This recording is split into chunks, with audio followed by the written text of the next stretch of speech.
What's up, y'all? I'm gonna try to give y'all another video today on a no AC call. Google Maps just took me to the wrong freaking address, so I'm gotta go next door real quick. I'm gonna pull up there and we'll go see what's going on, see if we can get these people calling. Let's go.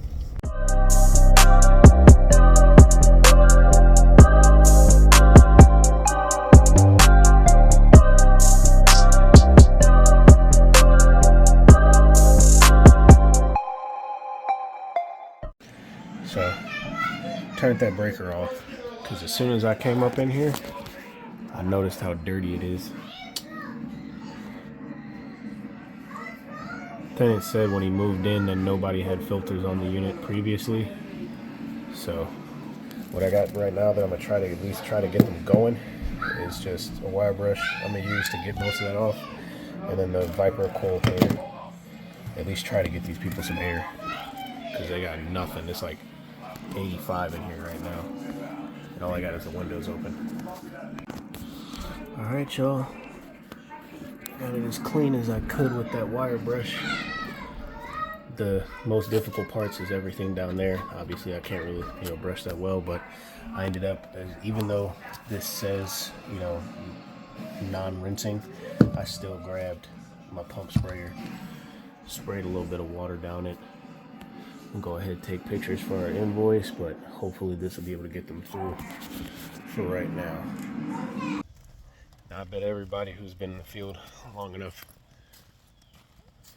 knows that trailer, or at least in my experience, trailer units are notorious for super dirty evaporator coils. They end up getting disgusting. I'm still gonna bid out to like have to pull it and clean it and everything, but to get them going right now, because I know this landlord, we're just gonna have to try and get them going as best we can for right now.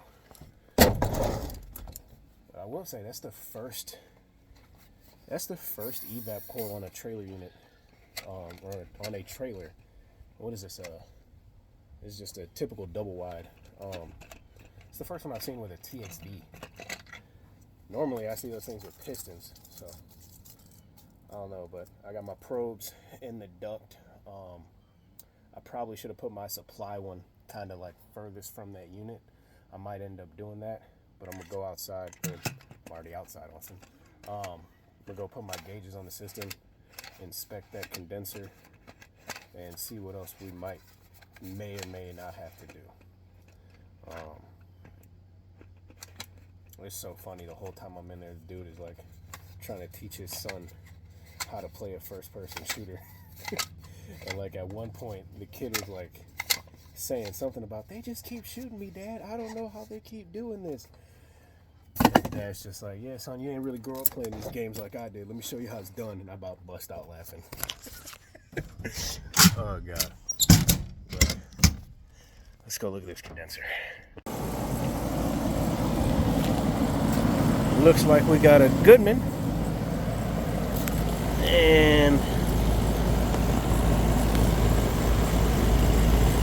coil fins are all, or not all, but slapped in a good one direction in some places. Doesn't look too caked up though. Might leave it depending on what the, oh my god, that's discharging a heck of a lot of heat, but this is R22, so I think I had somebody ask me in literally just the last video, how do you gauge your outdoor coil split temperature? And I've just learned that it depends on the unit.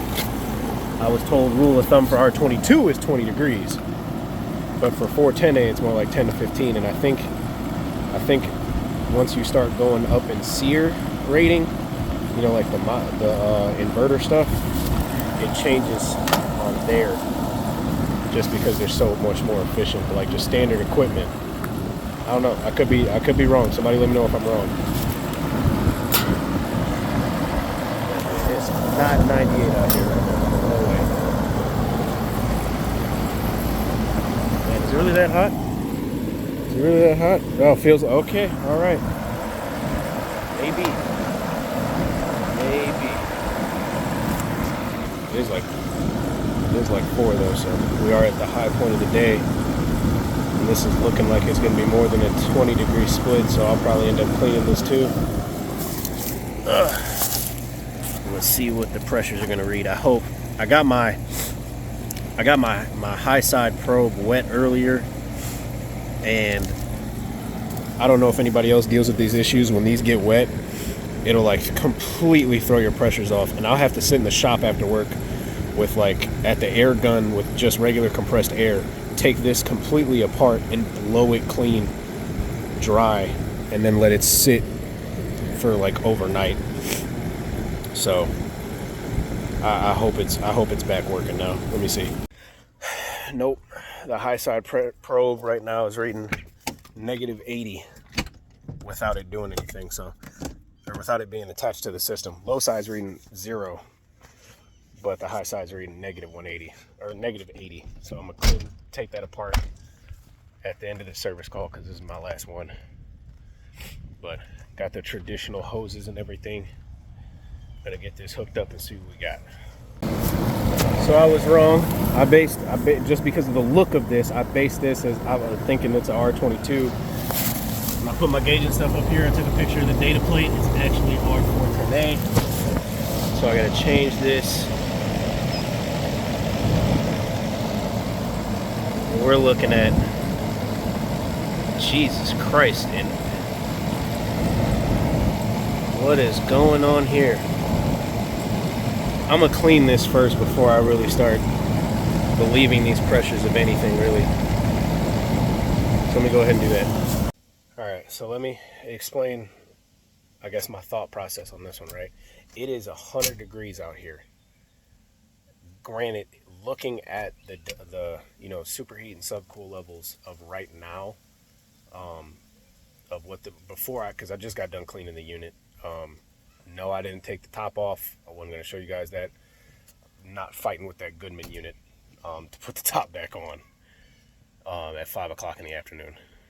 So even though the system was running like almost 450 head pressure, the suction pressure was also fairly low. If I would have just looked at it and said, oh, subcool's low, I know it's TXV, I got to start adding some, that thing would have been running very high head pressure without me even taking into consideration the fact that the coil might be dirty, because I know this landlord doesn't do any type of routine maintenance. It's just whenever the tenants call about a problem, go out there and fix it. So that's why I decided to clean the condenser first. Plus, I was told by my mentor, if you're ever upon a TXV system and you think it's undercharged, clean the condenser first, because your TXV works off the high pressure side.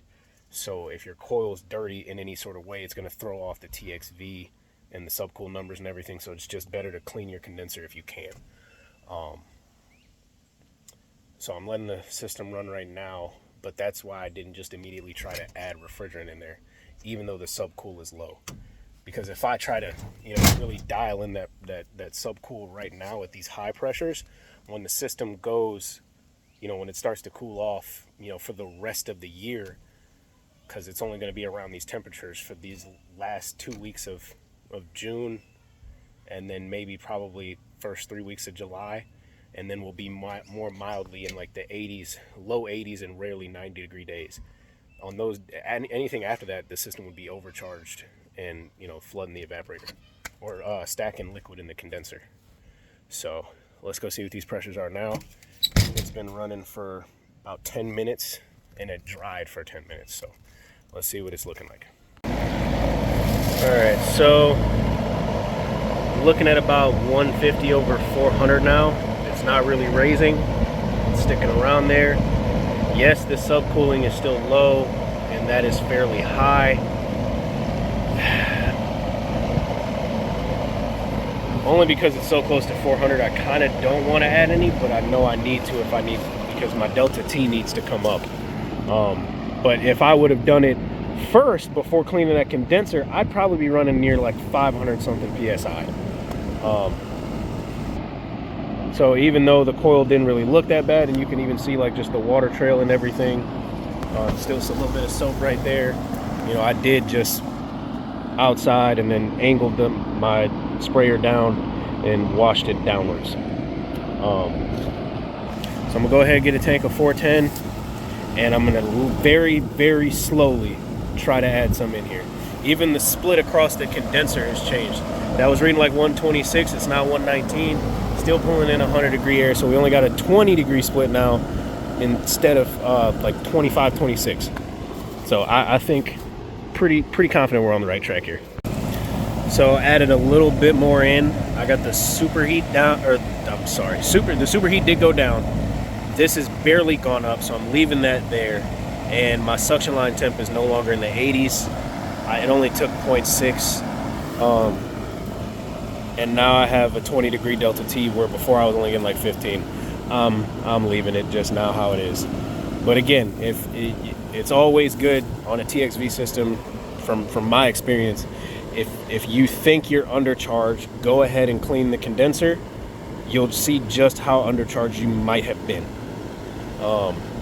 Even if you don't use chemicals and all you do is just, hose down on the outside, you'll find yourself way better than if you were to just look at it, think it's clean, add refrigerant, now the system's going off on high pressure sometimes. But yeah, I say we're good to go. So I'll definitely say the real issue with this system today was more than likely just the dirty evaporator coil. I know a lot of you guys, have said to, kind of go deeper into my diagnosis and, double checking, triple checking things to make sure. One thing I found weird about this service call that I didn't really think to try to play with, only because, I'm getting 20-degree delta T. I mean, the condenser's running hot, but the orientation of the sensing bulb for the evaporator coil. I don't know if you guys caught it when I was showing how dirty it was and how I got it fairly cleaned without having to pull it. But it's mounted vertically. Are they allowed to? Is that a thing? Can you mount those vertically, or are they supposed to be horizontal?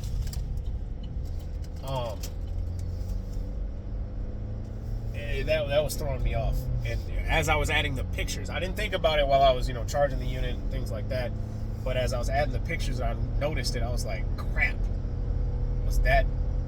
Could that have played a part in the head pressure being so high? Maybe not, but I'm just happy I was able to get them cooling, because at the end of the day, that's what I was sent there to do, is to try to get them cooling. I don't know, you guys think I did the right thing by adding in that little bit of extra refrigerant, or due to the massive heat load we're going through right now, would you have just left it? Again, I probably could have gotten away with leaving it how it was. I mean, 16, 17 degree delta T isn't bad, but I didn't think I needed to really add a lot to even get to 20. I didn't really try to charge it by the subcool. I mean, I started with like 1 and I left with like 2.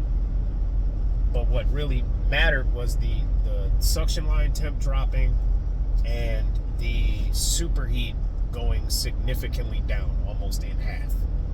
I think it was reading like 30, 34, and I got it to like 15. So that's it for this video. If you guys learned something, liked what I did, or got any critiques on it, drop it in the comments. But also smash that like button and subscribe if you haven't. I'm learning something new every day. If it's not in the field, I'm learning it from you guys telling me what I should do, what I shouldn't do, what to look out for. And I think that's really how the community grows, and how new technicians continue that passion and drive to keep getting better and not become sales techs. So with that being said, I'll see you guys on the next one. Peace.